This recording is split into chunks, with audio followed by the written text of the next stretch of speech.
I wonder if they would, besides just getting their systems into different labs around the world, if they also intend to use some of the, some of the data that you generate from your type of experiments to perhaps do better parallel processing in the future. Yeah. I mean, and this is an area I'm very interested in. I'm not very experienced in it yet, but I keep coming back to it. And I have very little hands-on electrical engineering experience now, but it's something I'm really sort of dying to get into. Oh, okay. Particularly developing, maybe playing around with FPGAs and playing around with algorithms that mimic some of the information flow dynamics that you see in neural systems. Okay, I see. Well, sorry, I interrupted you there. Did you finish that? I was just going to say, and the other big funder I'm aware of, IBM is very interested in this area and does put a significant amount of money into neuroscience. Oh, okay, yeah. I guess that's one company that slipped my mind, but they do some of the most, I would say, basic science funding around the world as far as private companies go. It does seem that way. So it's good to see that they're doing well in this recent economic downturn. They're still making some money, so hopefully they'll be able to continue funding that. Lastly, did you have anything, since we have you here on the show and you haven't been around in a while, anything you'd like to promote, any conferences that you'll be coming up speaking at anytime soon, or any conferences you know of that we should take a look at and see what activity is coming out of those, or perhaps you have a paper or something else that is going to be published soon that we should keep an eye out for, anything like that? So I have 2 papers in development now. I think you've got the first one that came out of our lab on the system that I developed by Chris Harris, who's the first author on that, who's doing all of our recording now, and doing a really incredible job of taking the system even further. But I have a paper on the analysis system in development, which will be pretty much on simulated data and validating the analysis system, and then another more comprehensive paper on the snail brain and how we're actually finding particular cells in there and finding the networks.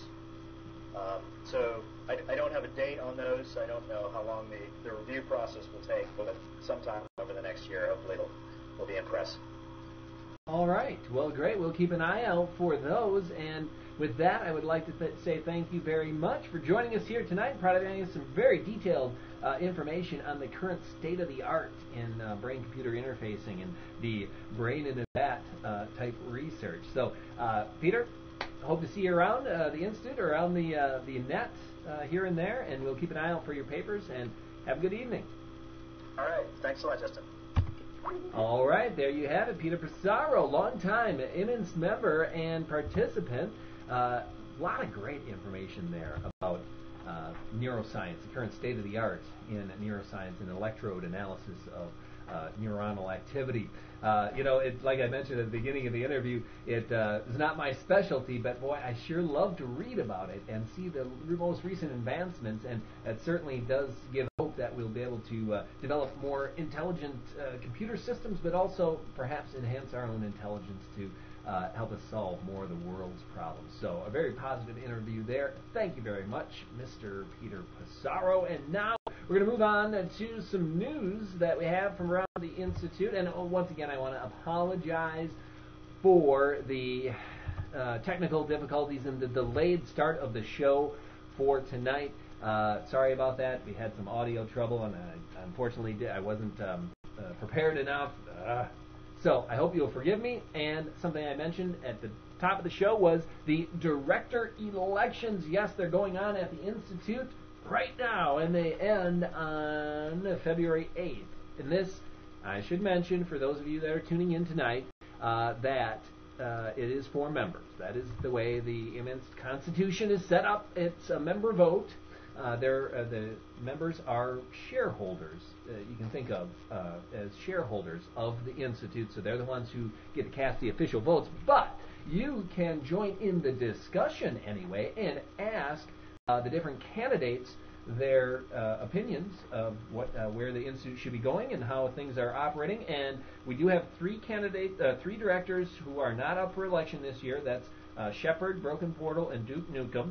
The people people who are running, again, for re-election are Shannon Viff and Caliban. We also have 7 other members who are running for directors, and that's Jedi Master Lucia. I'm just giving you the imminced names here, the forum names. JML for short, Jedi Master Lucia.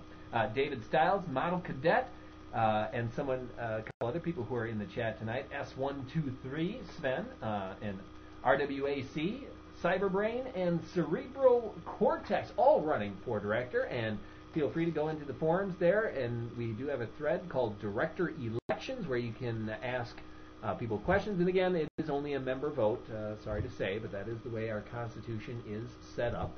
But you can participate in your own way. And how about an update on our Folding at Home prize, which we haven't awarded yet for the fourth quarter of 2009. I'm getting around to that. Don't worry. If you have participated in the longevity meme team and you've been folding, I am getting around to handing out the great prizes. We do have some cash prizes plus gift certificates to the Life Extension Foundation supplement store. So I'll be getting around to that. We do have 12 winners from the last quarter, and we could use some new funding for our team here because we climbed all the way up to position 69, and lately we've been just holding steady. But as you can see from this graphic here, we're going to lose ground in the next couple of months unless we get some more activity on this team. And this is one thing that was really rocking and rolling. Well, now we advanced one graphic too far. Okay.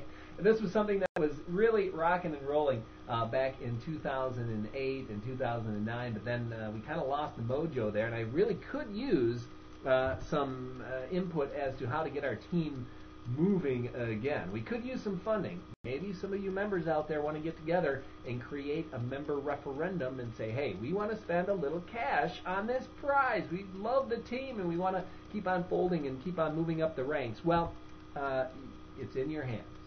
If you want to get some funding, you could always start a referendum and perhaps come up with some other ideas on how to promote our folding team because, hey, we were big, we were good, we were moving up the rankings, and now we're kind of stalled out. It'd be nice to start moving up the rankings again. And you got a brief preview of this graphic. Yes, so we're going to have a creative writing contest. I'm going to announce it, I believe, in the upcoming week here before the end of January. It's going to be a contest open to all members and anyone who stops by the Institute. You can win some cash. You can win publication on the Imminence website. Yes, and perhaps we'll be putting these into a book for everyone to see. All the entries into the creative writing contest. So think about that. We're going to have that contest launched next week. If you're a writer, hey, think about it. Also, creating the perfect multivitamin. We're trying. Yes, that's right. Immense members and users have been thinking about for years what would be the perfect supplement, what would be the perfect multivitamin, and finally we did it, and we've got a company that's actually going to produce this thing. We've come up with a formulation. You can take a look at what the discussions have been in the Community Supplement Design Subforum here at the Institute website, and you can see what the discussions have been, and hopefully we'll have something for the masses that is very good for health and nutrition and life extension. A community effort, a real open source thing here, and I think it's going to go over well, but something to watch out for. We have come to a final formulation now that we're going to price out and see, how much is the formulation going to cost and what type of packaging do we want and this type of thing. Just some minor issues yet that we have to resolve. Also, if you want to keep up to date on some of the activities of the Institute, look at this. You can always go to the newsletter, which has information each month.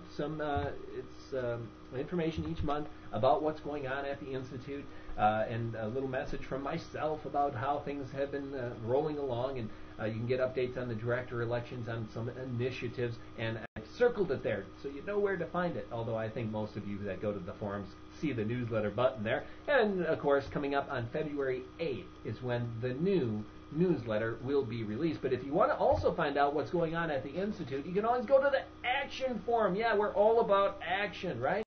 In the way we should be. The Action Forum is where you can post ideas, project ideas, and also join teams. Like Broken Portal will always encourage you. If you're looking for something to do at the instant, there's always something to do. And you can always read about the different projects and teams here in the action subform. Check it out.